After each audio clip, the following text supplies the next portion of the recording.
Hai teman-teman, kita lanjut Herjai episode 64-nya ya. Sebelum itu, tolong bantu aku untuk subscribe, like, share, dan komen channel ini ya. Untuk kalian yang ingin mengetahui episode sebelumnya, dapat mengklik link di description box di bawah ya. Terima kasih. Cerita dimulai dengan Ryan yang ikut pergi dengan mobil Miran. Di mobil, Ryan mengatakan kalau dia juga baru mengetahui keadaannya di hari Valentine. Ryan pun ingin menyangkal tentang keadaannya, tapi semua dokter dan tes mengatakan hal yang sama. Jika saya melahirkan, maka saya akan mati. Miran meminta Ryan untuk berhenti bicara dan mengatakan kalau semuanya bohong. Miran pun menelpon Azra dan mengajak untuk bertemu. Mereka sudah sampai di tempat pertemuan. Miran langsung menanyakan apa yang Azra ketahui tentang Ryan. Azra mengatakan kalau Ryan yang akan menceritakan semuanya pada Miran saat dia siap. Azra juga mengatakan kalau Ryan ngotot ingin melahirkan anaknya, maka itu akan mengancam nyawanya. Miran pun meninggalkan Azra dengan rasa marah dan kecewa. Dan Miran marah pada Tuhan atas segala cobaan yang dia hadapi. Ryan mencoba menenangkan Miran. Yaren mendapatkan telepon dari ayahnya melalui HP Sheida. Jihan mengatakan kalau keadaan akan segera kacau dan Yaren harus mengunci pintu kamarnya. Hal itu diketahui oleh anak buah Fusun. Fusun pun segera menanyakan pada Yaren alasan Jihan menelponnya. Yaren mengatakan kalau ayahnya hanya menanyakan kabarnya. Ada Virat yang datang karena mendengar pertengkaran Fusun dan Yaren. Virat membela Yaren dan akhirnya Fusun pun pergi meninggalkan mereka. Yaren mengetahui kalau ada Zeynep yang melihat kejadian itu dari lantai atas. Kesempatan itu digunakan Yaren untuk membuat Zeynep cemburu dengan memeluk Virat sembari mengucapkan terima kasih. Miran mengajak Ryan ke pinggir jembatan dan mengatakan kepada Ryan untuk mati bersama. Baik Miran, Ryan maupun bayi mereka. Karena tidak ada bedanya jika Miran dan bayinya hidup namun Ryan mati. Jika tidak ada Ryan, maka tidak ada Miran. Ryan akhirnya memeluk Miran dan Ryan mengerti maksud tindakan Miran. Miran mengatakan kalau dia tidak akan menyerah dengan keadaan ini. Ryan dan Miran pulang ke rumahnya. Ryan pun tertidur ditemani oleh Miran. Setelah itu, Miran mendapatkan telepon dari Azra. Azra mengira Ryan telah menceritakan tentang Fusun kepada Miran. Azra meminta maaf kepada Miran karena keadaan yang dialami Ryan disebabkan oleh Fusun ibunya. Miran pun terkejut mendengarnya dan Azra menjadi gelagapan karena salah bercerita. Miran segera mendatangi rumah Aslambe dan menghajar anak buah Fusun. Miran marah pada Fusun yang telah membunuh anaknya. Miran berjanji kalau dia akan menempatkan Fusun di peti mati dan membuat Fusun menjalani nasib seperti anaknya. Miran juga mengatakan kalau Ryan sedang menghadapi kematian karena Fusun. Fusun menyangkal dan menyalahkan Azize. Miran yang marah hampir saja menembak Fusun, tapi dihentikan oleh Virat. Miran melihat keadaan sekitar dan menanyakan apa yang Virat lakukan di rumah Aslambe. Virat mengatakan kalau dia dan Zeynep telah menikah dan tinggal di rumah Aslambe. Miran pun mengira Virat dan Fusun bermitra, dan Miran tak mau berlama-lama mendengarkan penjelasan dari Virat. Miran hendak pulang ke rumahnya, namun ia pergi lagi. Hazar yang melihat Miran pergi pun mengikutinya. Miran pergi ke rumah Azize. Azize terkejut dengan kedatangan Miran dan Azize menanyakan keadaan Miran. Miran mengatakan kalau dia sedang tidak baik-baik saja. Azize pun memeluk Miran. Hazar pergi karena tak sanggup melihat pemandangan itu. Di dalam rumah, Miran menceritakan kalau Ryan sedang sekarat. Jika Ryan melahirkan bayinya, maka Ryan akan mati. Hal itu disebabkan oleh Fusun karena Fusun meracuni Ryan. Azize dan Esma terkejut mendengarnya.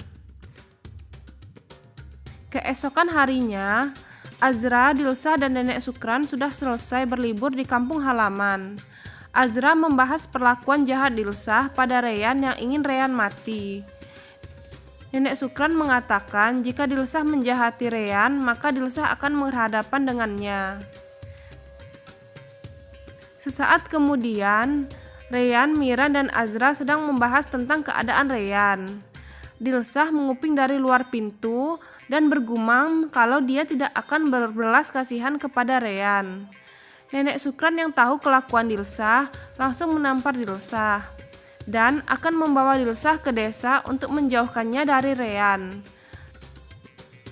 Kemudian ada Hazar yang datang untuk menemui Miran dan mengatakan kalau ada yang ingin dia bicarakan.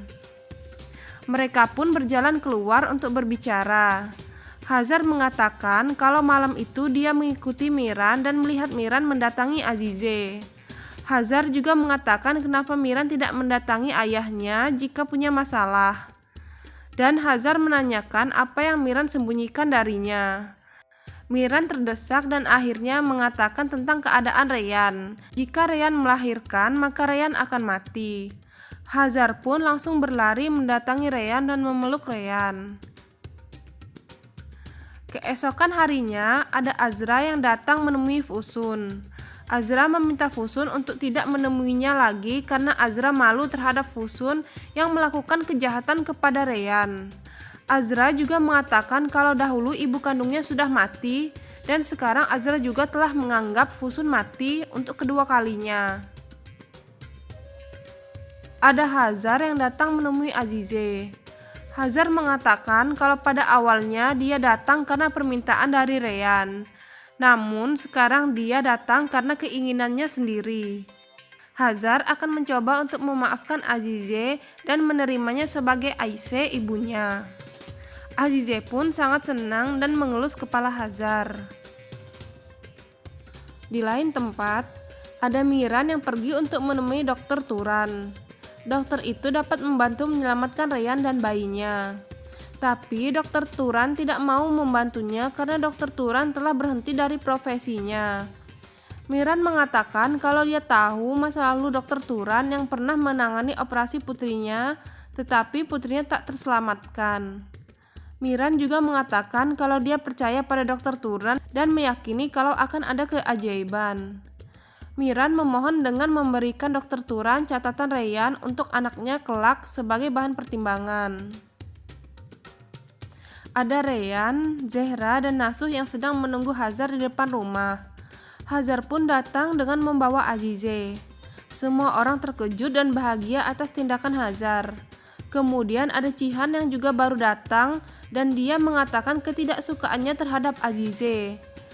Mereka pun mengabaikan kemarahan Cihan dan masuk ke dalam rumah. Malam harinya, Miran telah pulang ke rumah dan mereka semua makan malam bersama dengan bahagia. Ada Fusun yang datang ke Yayasan Umut Sodoglu dan membakar bangunan itu. Asiye berlari tergesa-gesa memberitahu Miran kalau terjadi kebakaran di yayasan. Reyhan ingin ikut bersama Miran, namun Miran melarangnya. Di sana ada keluarga Sodoglu yang histeris melihat kejadian itu. Pemadam kebakaran pun mencoba memadamkan kebakaran tersebut. Keesokan harinya, petugas menginvestigasi kalau kebakaran tersebut terjadi secara sengaja dan menanyakan kepada mereka apakah ada orang yang mereka curigai. Hazar dan Miran menaruh curiga kepada Cihan. Miran pun langsung datang ke rumah Sodoglu dan menghajar Cihan. Hazar juga menuduh Cihan yang melakukan pembakaran itu. Kemudian Nasuh pun menampar Cihan. Cihan marah atas tuduhan itu dan Cihan pergi meninggalkan mereka. Cihan mendatangi Fusun dan Cihan menuduh Fusunlah yang melakukan pembakaran itu dan mengkambing hitamkan dirinya. Namun Fusun menolak tuduhan itu. Ada Fusun yang mendatangi Azra di tempat kerja. Azra marah karena Fusun masih saja terus mendatanginya. Fusun masih menyangkal sebagai dalang keracunan Reyhan.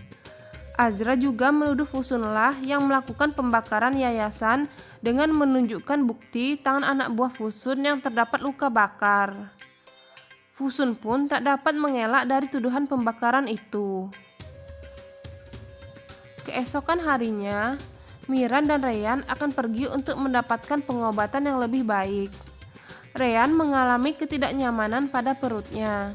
Miran meminta Asiye untuk membawakan Reyhan minum. Tiba-tiba Reyhan pingsan. Semua orang panik dan segera Miran dan Azra membawa Reyhan ke rumah sakit.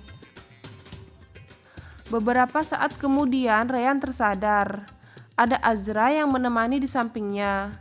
Azra keluar untuk memanggil Miran. Di luar ruangan, Azra mengatakan kalau kondisi Reyhan semakin parah dan Reyhan tidak bisa naik pesawat untuk berpergian ke rumah sakit di luar negeri. Miran masuk kamar untuk menemui Reyhan. Miran mengatakan tentang kondisi Reyhan saat ini dan meminta Reyhan untuk merelakan anak mereka. Namun Reyhan bersikeras mempertahankannya. Reyhan mengatakan kalau dia tidak bisa menyerah pada anaknya karena Reyhan tidak bisa memberi Miran anak lagi. Miran berkata kalau nanti mereka bisa mengadopsi seorang anak dan memberikan harapan baru pada anak itu. Akhirnya Reyhan dan Miran memberikan keputusan kepada Azra.